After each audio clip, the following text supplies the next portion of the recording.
बिस्मिल्लाहिर्रहमानिर्रहीम। अस्सलामु अलैकुम dear student, class 9 subject physics unit number 5। Student, last time हम लोगों ने 9th क्लास के चैप्टर नंबर 5 के टॉपिक कंप्लीट किए थे, डेट इज़ ग्रेविटेशनल के चैप्टर के हमने तमाम टॉपिक कंप्लीट कर लिए थे। स्टूडेंट, आज के इस वीडियो में हम chapter number 5 that is gravitational के हम एक्सरसाइज में डिस्कस करेंगे और एक्सरसाइज में फर्स्ट हम MCQs मल्टीपल चॉइस क्वेश्चन को सॉल्व करेंगे और उसके बाद फर्स्ट 3 कंसेप्चुअल क्वेश्चन को स्टडी करने की कोशिश करेंगे। तो स्टूडेंट, हम डायरेक्ट एक्सरसाइज पे जाने से पहले चैप्टर के वो मेन पॉइंट जो हमें एक्सरसाइज में हेल्पफुल होंगे उनको पहले डिस्कस कर लेते हैं। स्टूडेंट, सबसे पहले हमने जो स्टडी किया था न्यूटन यूनिवर्सल ग्रेविटेशनल लॉ। हमने कहा था according to Newton gravitational law universe के अंदर हर दो ऑब्जेक्ट के दरमियान ग्रेविटेशनल फोर्स मौजूद होती है। हर दो ऑब्जेक्ट एक दूसरे को अट्रैक्ट करते हैं with the help of force, that force is called gravitational force. यानी लास्ट में हमने ग्रेविटेशनल फोर्स का जो लॉ, फर्स्ट लॉ लिखा था, लॉ ऑफ यूनिवर्सल ग्रेविटेशनल में जो हमारे पास मैथमेटिकल फॉर्म बनी थी ग्रेविटेशनल लॉ की, that is F gravitational force. वो बनी थी Gm1m2 डिवाइडेड बाय r का स्क्वायर। G इसमें ग्रेविटेशनल कांस्टेंट आता था जिसकी value 6.67 multiply by 10⁻⁻11 newton metre square पर किलोग्राम का स्क्वायर थी। M1 फर्स्ट बॉडी का mass, M2 mass of the second body और R उन दोनों बॉडीज के सेंटर के दरमियान का डिस्टेंस आता है। और F ग्रेविटेशनल फोर्स कितनी होगी, ये हमने इसके लिए फार्मूला ड्राइव किया था। ये मैथमेटिकल फॉर्म आ जाती थी हमारे पास न्यूटन ग्रेविटेशनल लॉ। जितना दोनों बॉडीज का प्रोडक्ट ऑफ मेस होगा इतनी ग्रेविटेशनल फोर्स उनके दरमियान ज्यादा होगी। और ये जो ग्रेविटेशनल फोर्स है ये इन दोनों बॉडीज के दरमियान, सेंट्रल पॉइंट के दरमियान का जो डिस्टेंस है इसके इनवर्सली प्रोपोर्शनल है। That is law of universal gravitational. उसके बाद स्टूडेंट हमने मेस ऑफ अर्थ को कैलकुलेट किया था। इसी न्यूटन ग्रेविटेशनल लॉ को कल यूज करते हुए with the help of Newton gravitational law हमने मेस ऑफ अर्थ को कैलकुलेट किया था। मेस ऑफ अर्थ के लिए हमारे पास सॉल्व करके लास्ट में फार्मूला बना था ME is equal to GR² divided by G। और इसमें G की वैल्यू, स्मॉल g की, कैपिटल G की और RE की वैल्यू पुट करने से हमारे पास मेस ऑफ अर्थ की वैल्यू आई थी ME is equal to 6 multiply by 10⁻24 kilogram. यानी 6 के बाद हमारे पास 24 जीरो आएंगे तो ये ह्यूज अमाउंट बनती है, बहुत ज़्यादा वैल्यू। ये हमने मेस ऑफ अर्थ को कैलकुलेट कर लिया था। 6 मल्टीप्लाई बाई 10⁻24 किलोग्राम आ जाता है मेस ऑफ अर्थ। लेकिन ये मेस ऑफ अर्थ हमने कैलकुलेट किया था यूज करते हुए with the help of law of universal gravitational. उसके बाद स्टूडेंट हमने स्मॉल g, जिसको ग्रेविटेशनल एक्सेलरेशन कहते हैं, हमने कहा था कि जब ग्रेविटेशनल फोर्स जो है अर्थ किसी ऑब्जेक्ट पे ग्रेविटेशनल फोर्स लगाती है तो वो ग्रेविटेशनल उस बॉडी के अंदर ग्रेविटेशनल एक्सेलरेशन प्रोड्यूस हो जाता है। वो जो ग्रेविटेशनल एक्सेलरेशन होता है g से रिप्रेजेंट करते हैं। तो variation of g with altitude, यानी हाइट पे, ऊंचाई पे जाते हुए g के अंदर कैसी वेरिएशन आती है। तो इसके लिए फार्मूला हमने लास्ट में ड्राइव किया था इसी न्यूटन ग्रेविटेशनल लॉ को यूज करते हुए कि g is equal to small g यानी ग्रेविटेशनल एक्सेलरेशन की value capital G ME mass of earth divided by RE plus H का होल का square. RE radius of earth और H इसमें हमारे पास हाइट एटीट्यूड आ जाता है। यह रिलेशन शो करता है कि हमारे पास G की वैल्यू रेडियस यानी सेंट्रल पॉइंट ऑफ अर्थ है, इससे जो डिस्टेंस है इसके साथ इसका इनवर्स रिलेशन है। इनवर्स रिलेशन है, जितनी हमारे पास हाइट होती जाएगी ऑब्जेक्ट को अर्थ की सरफेस से हम जितना ऊंचाई के ऊपर लेते जाएंगे इतनी ही G की वैल्यू क्या होती जाएगी, डिक्रीज होती जाएगी। ये रिलेशन हमें शो करता है कि G का RE के साथ क्या रिलेशन है, यानी रेडियस के साथ क्या रिलेशन है, इनवर्स रिलेशन है। तो अब हम कह सकते हैं कि ऑब्जेक्ट को, किसी भी ऑब्जेक्ट को जब हम अर्थ की सरफेस से ऊपर हाइट के ऊपर लेकर जाते हैं तो हमारे पास G की वैल्यू क्या करती जाती है, डिक्रीज करती जाती है। क्यों कि RE की वैल्यू क्या होती है, हाइट की इंक्रीज होगी, रेडियस इंक्रीज होगा तो हमारे पास रेडियस में हाइट ऐड होती जाएगी तो टोटल वैल्यू इंक्रीज करती जाएगी तो G की वैल्यू क्या होगी, डिक्रीज होगी। तो ये तुम्हारे पास स्टूडेंट था। चलते हैं हम फर्स्ट MCQs की तरफ। तो स्टूडेंट फर्स्ट MCQs में कहता है कि MCQs नंबर 1 में कि 2 masses are separated by a distance r। दो बॉडीज, दो मैसेज हैं, उनको सेपरेट किया गया है, अलग रखा गया है। कितने डिस्टेंस पे, डिस्टेंस r पे। उनके दरमियान जो डिस्टेंस है वो r है। दोनों ऑब्जेक्ट को डिस्टेंस r से एक दूसरे से सेपरेट करके रखा गया है।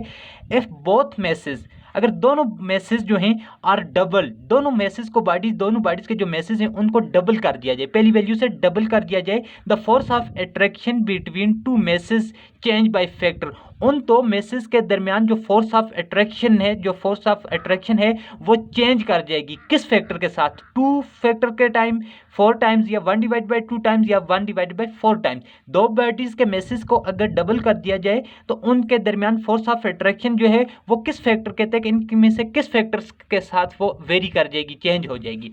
तो स्टूडेंट यानी वो अगर मैसेज को डबल किया जाएगा तो हमें पता है ग्रेविटेशनल फोर्स ऑफ अट्रैक्शन जो है, अट्रैक्शन फोर्स, वो भी इंक्रीज कर जाएगी। लेकिन किस फैक्टर के साथ?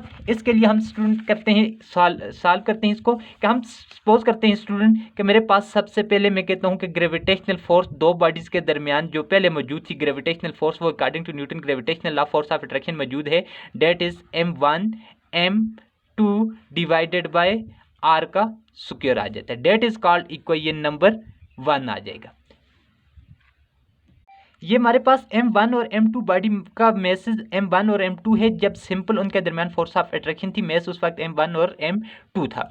अब स्टूडेंट हम क्या करते हैं कि मैसेज के बॉडी के दोनों मैसेज को डबल कर देते हैं। दोनों मैसेज के बॉडी को जब डबल कर देते हैं तो मैं m1 उस वक्त बॉडी का जो मैस होगा m1, जब बॉडी के मैसेज को डबल किया जाएगा m1 प्राइम का नाम दे दूंगा और m2 को मैं नाम दूंगा m2 प्राइम। m1 को अगर हमने डबल कर दिया यानी कितनी वैल्यू के 2 टाइम m1 कर दिए है, पहले से उसको 2 टाइम्स इंक्रीज कर दिया है, m2 वैल्यू को भी 2 टाइम m2 कर दिया है। तो अब उस वक्त हमारे पास जब मैसेज को m1 प्राइम और m2 प्राइम हमने इंक्रीज कर दिया है तो उस वक्त मेरे पास जो ग्रेविटेशनल फोर्स भी हो जाएगी वो भी क्या बनेगी, f prime, that is equal to g। m1 और m2 की जगह मेरे पास कौन सी वैल्यू आएंगी, m1 प्राइम और m2 की कौन सी वैल्यू मैंने ली हुई है, 2m1 2m2 divided by r का स्क्वायर हो जाएगा। और f prime that is equal to f prime मेरे पास किसके बराबर आ जाएगा, g। अब देखें 2 2 4 हो जाएगा, 4 को मैं बाहर लिख सकता हूं g m1 m2, m1 और m2 अपनी जगह पे m1 m2 divided by r का स्क्वायर। अब क्या बन जाएगा मेरे पास student, f prime that is equal to 4 अपनी जगह पे G m1 m2 divided by r को स्क्वायर को देखें, G m1 m2 divided by r का स्क्वायर किसके बराबर है, सिंपल पहले अट्रैक्शन फोर्स जो थी f के बराबर आ जाते हैं f। तो इट मीन कि f प्राइम यानी जब मैसेज को डबल कर दिया तो उस वक्त जो उनके दरमियान ग्रेविटेशनल फोर्स ऑफ अट्रैक्शन मौजूद थी उसको हमने f प्राइम का नाम दिया, वो इंक्रीज कर देगी। किस फैक्टर के साथ चेंज होगी, 4 टाइम, यानी वो ओरिजिनल वैल्यू से 4 टाइम्स इंक्रीज कर देगी। पहले जो वैल्यू थी उसके 4 टाइम्स, किस फैक्टर के साथ, 4 आ जाएगा। तो अब इट मीन के हमारे पास जब मैसेज को हम इंक्रीज करेंगे तो जो फोर्स ऑफ अट्रैक्शन है वो किस फैक्टर के साथ चेंज होगी, 4 टाइम्स, यानी 4 टाइम्स वो इंक्रीज हो जाएगी। तो स्टूडेंट फर्स्ट एमसीक्यूज का मेरे पास जो करेक्ट ऑप्शन है डेट इज बी यानी 4 आ जाएगा। इसको मैं क्या करता हूँ, 4 ऑप्शन को हम क्लिक करेंगे कि हमारे पास करेक्ट ऑप्शन फर्स्ट का क्या आ जाएगा, 4 आ जाएगा। नेक्स्ट स्टूडेंट एमसीक्यूज है हमारे पास, MCQs number 2, the radius of earth R E is, यानी कहते हैं कि हमारे पास रेडियस ऑफ अर्थ जो है उसकी वैल्यू क्या है। यानी हमारे पास हमने जब सॉल्व किया था न्यूटन लॉ ऑफ ग्रेविटेशनल तो वहाँ पे हमने आर ई की वैल्यू यूज़ की थी कि रेडियस ऑफ अर्थ, हमारे पास अर्थ का जो रेडियस है, अर्थ के सेंटर पॉइंट से जो आउटर सरफेस तक जो डिस्टेंस है that is equal to R E, that is called radius of earth. और इसकी वैल्यू हमारे पास आती है 6.4 मल्टीप्लाई बाय 10⁻⁶ और साथ डिस्टेंस है, डिस्टेंस के यूनिट क्या आ जाते हैं, मीटर। तो यानी हमारे पास रेडियस ऑफ अर्थ की वैल्यू क्या है, रेडियस ऑफ अर्थ की वैल्यू आ जाती है 6.4 मल्टीप्लाई बाय 10⁻⁶ मीटर। तो हमारे पास करेक्ट ऑप्शन यहाँ पे कौन सा आ जाता है, डी ऑप्शन आ जाता है, 6.4 multiply by 10⁻⁶, that is D option आ जाते हैं। यहाँ पे हमारे पास कौन सी वैल्यू है, 6.4 मल्टीप्लाई बाय 10⁻⁶ मीटर आ जाएगी। तो स्टूडेंट नेक्स्ट एमसीक्यूज में कहता है हमारे पास कि हमारे पास the SI unit, MCQs number 3 में कहता है the SI unit for gravitational constant G is. हमने कहा था कि हमारे कहते हैं कि हमारे पास जो एसआई यूनिट है जी, कैपिटल जी, इसका हमारे पास यूनिट क्या बनेंगे, एसआई सिस्टम इंटरनेशनल में इसके हमारे पास यूनिट क्या बनेंगे। तो स्टूडेंट हमने कहा था कि ग्रेविटेशनल कांस्टेंट जो था हमारे पास according to Newton gravitational law F is equal to G m1 m2 divided by क्या आ जाएगा, आर का स्क्वायर। अब हमें जी की वैल्यू चाहिए तो मैं क्रॉस मल्टीप्लाई कर लेता हूँ, आर स्क्वायर जो है एफ के साथ मल्टीप्लाई होगा तो एफ मल्टीप्लाई बाय आर का स्क्वायर, ये क्रॉस मल्टीप्लाई हो जाएंगे। तो और ये that is equal to G m1 m2 आ जाएगा। और ये m1 और m2 जो है जी के साथ मल्टीप्लाई हो रही है, कैपिटल जी के साथ, दूसरी तरफ चल के क्या हो जाएंगे, डिवाइड हो जाएंगे। f मल्टीप्लाई बाय आर का square divided by m1 N2 M2, ये M1 N2 M2 किसके बराबर आ जाएंगे? G के बराबर। अब फोर्स के यूनिट हमारे पास क्या है? फोर्स के यूनिट हमारे पास न्यूटन। डिस्टेंस R क्या है? डिस्टेंस है, डिस्टेंस के यूनिट क्या होते हैं? मीटर। मीटर का क्या आ जाएगा? Square, divided by mess. M1 और M2 क्या है? मेस है, मेस को किस में मेजर करते हैं? किलोग्राम में, तो मेस के यूनिट आ जाएंगे kilogram. Kilogram into kilogram, kilogram का स्क्वायर आ जाएगा, that is equal to G आ जाएगा।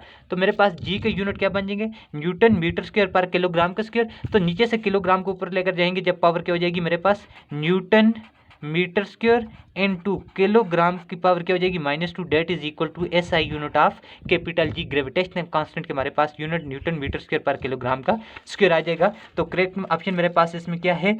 B आ जाएगा, डेट इज B, यानी करेक्ट ऑप्शन B आ जाएगा, that is newton metre square पर किलोग्राम का स्क्वायर आ जाएगा, न्यूटन मीटर स्क्वायर पर किलोग्राम का स्क्वायर। एमसीक्यूज नंबर 4 में कहते हैं स्टूडेंट के what is mass on planet Mercury of planet of an object that weight is 784 newton on the earth surface. कहते हैं कि आपके पास अर्थ सरफेस के ऊपर एक ऑब्जेक्ट है, यानी उसका मास जो है वो 784 न्यूटन हमारे पास वेट आ जाता है। कहते हैं कि व्हाट इज उसका मास कितना होगा? वेट जो है हमारे पास ऑब्जेक्ट का गिवन करता है, कहते हैं कि हमारे पास एक ऑब्जेक्ट का जो मास है वो हमारे पास आ जाए, यानी वेट जो आ जाता है, सॉरी वेट गिवन कर देता है। डब्ल्यू की वैल्यू हमारे पास कितनी है? 784 आ जाता है Newton on the earth surface. Earth surface के ऊपर कहते हैं कि वेट अगर ऑब्जेक्ट का इतना है तो उस ऑब्जेक्ट का आप ये बताएं कि मास कितना होगा। स्टूडेंट हमें मालूम है कि डब्ल्यू इज इक्वल टू किसके बराबर होता है? mg के बराबर होता है। अब वेट और आपको गिवन है तो हमें मालूम क्या करना है? ऑब्जेक्ट का मास मालूम करना है। तो m को इस साइड पे छोड़ दें, w डिवाइडेड बाय क्या हो जाएगा? g हो जाएगा। तो m के लिए आपके पास रिलेशन बनेगा m is equal to W divided by g, और m is equal to w आपको गिवन है 784 डिवाइडेड बाय स्मॉल g की वैल्यू क्या है? 9.8। जब आप सॉल्व करेंगे स्टूडेंट तो आपके पास रिजल्ट आ जाएगा इसका 80.0, यानी 80 किलोग्राम आपके पास आ जाएगा। ये आपके पास इसका मास आ जाएगा। जब वेट 784 है तो इसका करेक्ट ऑप्शन ए आ जाएगा, that is equal to 100 kilogram. तो स्टूडेंट नेक्स्ट एमसीक्यूज में कहता है the value of G at surface of moon is. कहते हैं कि जी की value at surface of moon के ऊपर कितनी होगी। स्टूडेंट हमने कहा था कि हमारे पास जी की वैल्यू एट अर्थ सरफेस के ऊपर हमारे पास जी की वैल्यू होती है 9.8 होती है, मीटर पर सेकंड का स्क्वायर होता है। जी की वैल्यू हमारे पास एट अर्थ सरफेस के ऊपर होती है, और जब यही वैल्यू अर्थ के ऊपर चली जाती है तो अर्थ के ऊपर हमने कहा कि जी की वैल्यू हमारे पास एच के साथ, हाइट के साथ उसका कौन सा रिलेशन है? G is inversely proportional to height. Height पे जितनी जाएगी जी की वैल्यू डिक्रीज होती जाएगी। जब डिक्रीज होती जाएगी तो मून के ऊपर आज जी की वैल्यू क्या हो जाती है? कम हो जाती है, डिक्रीज हो जाती है। कितने टाइम कम होती है? 6 टाइम्स जो है वो जी की वैल्यू कम होती जाती है। अब अगर एक ऑब्जेक्ट है मून पे, उसका वेट हमारे पास अगर 70 किलोग्राम है, तो मून पे जाने से जी की वैल्यू कम हो जाएगी। जी की वैल्यू कम होने से उसका मास हमारे पास कितना हो जाएगा? 6 time, 1 divided by 6 times decrease हो जाएगा, कम हो जाएगा। तो अब जी की वैल्यू हमारे पास अगर अर्थ पे 9.8 है तो ये क्या मून पे जाने से 1 डिवाइडेड बाय 6 टाइम क्या हो जाएगी? डिक्रीज हो जाएगी, 9.8 हो जाएगा। जब आप इसको सॉल्व करते हैं 9.8 डिवाइडेड बाय 6 करते हैं तो ये आपके पास आंसर आता है 1.63 आ जाएगा, 7 मीटर पर सेकंड स्क्वायर। तो मून के ऊपर जी की वैल्यू जो है वो कम हो जाती है, कितनी हो जाती है? 1.63 मीटर पर सेकंड का स्क्वायर। करेक्ट ऑप्शन हमारे पास क्या आ जाएगा? बी आ जाएगा, 1.63 मीटर पर सेकंड का स्क्वायर। तो स्टूडेंट नेक्स्ट एमसीक्यूज में कहता है कि हमारे पास कि when body is moved from sea level to top of mountain. कहते हैं कि जब व्हेन एक बॉडी है जिसको मूव किया जाता है from sea level to top of mountain, यानी सी लेवल से वो माउंटेन की तरफ उसको ऑब्जेक्ट को मूव किया जाता है। There is change in bodies. Body की किस चीज़ में चेंज आएगी? मास में आएगी, वेट में आएगी? नॉन, किसी चीज़ में नहीं आएगी, बोथ मास एंड वेट के ऊपर। कहते हैं कि अब बॉडी की किस चीज़ के ऊपर देखें। अब हमें मालूम है कि जी की वैल्यू वेरी करती है जब सी लेवल से हम ऊपर की तरफ जाते हैं, हाइट पे जाते हैं, जी की वैल्यू वेरी करती है। हमें मालूम है डब्ल्यू इज इक्वल टू किसके बराबर होता है? M G. अब जब सी लेवल से इस इक्वेशन से साबित होता है डब्ल्यू किसके बराबर है? जी के डायरेक्टली प्रोपोर्शनल है। जितना जी वैल्यू इंक्रीज करती जाएगी वेट भी बॉडी का इंक्रीज करता जाएगा। अब जब हम सी लेवल से माउंटेन की तरफ जाते हैं तो सी लेवल से हम जब जाते हैं माउंटेन की तरफ तो जी की वैल्यू हाइट होती जाती है, हाइट की वजह से जी की वैल्यू क्या होती जाती है, डिक्रीज होती जाती है। जी की वैल्यू कम होती जाती है, जी की वैल्यू कम होगी तो इट मीन के वेट भी क्या होगा, कम आएगा। तो ऑब्जेक्ट की किस चीज में चेंज आएगी, वेट में चेंज आएगी। तो इसका करेक्ट ऑप्शन हमारे पास क्या है, बी है, यानी वेट क्या करेगा, चेंज होगा। तो स्टूडेंट कहते हैं the value of G at equator is, equator के ऊपर जी की वैल्यू क्या होगी, यानी same at pole, larger at poles, smaller at poles, none. यानी अब देखिए हमारे पास अर्थ जो है स्टूडेंट, ये अर्थ की सरफेस हमारे पास जो ओवल शेप है, यानी हमारे पास इस तरह से स्फेरिकल शेप्स आ जाती है अर्थ की। अर्थ के ये जो एक्सिस इमेजिनरी लाइन ड्रा की गई हैं, इन लाइंस को हम क्या बोलते हैं, इक्वेटर बोलते हैं। और ये हमारे पास क्या आ जाते हैं, पोल्स आ जाते हैं। ये इक्वेटर रेडियस आ जाते हैं हमारे पास। ये फॉर एग्जांपल अगर सेंटर ऑफ अर्थ माना जाए तो यहाँ से लेकर ये तक ये जो डिस्टेंस है एक्स एक्सिस आ जाता है। और ये हमारे पास अर्थ का कौन सा पोल है, पोल यानी इक्वेटर आ जाता है, इक्वेटर रेडियस है। और इसको ईस्ट वेस्ट आ जाता है। और ये मेरे पास नॉर्थ और साउथ जो हैं ये पोल, नॉर्थ और साउथ ये जो लाइन पोल्स है, और ये हमारे पास इक्वेटर लाइन आती है। अब देखें यहाँ से कॉमन सेंस की बच्चे बात है कि यहाँ से ओ से लेकर देखें ये जो वाई एक्सिस का डिस्टेंस बनता है, ये जो वाई एक्सिस बनता है इसका सेंटर से डिस्टेंस क्या है, आर ई की वैल्यू, यानी यहाँ से जो डिस्टेंस बनेगा रेडियस ऑफ अर्थ वो क्या है, कम होगी उसकी वैल्यू, यहाँ से वैल्यू कम है। जबकि ये जो एक्स एक्सिस पे वैल्यू है, ये जो डिस्टेंस है ये हमारे पास हाई है।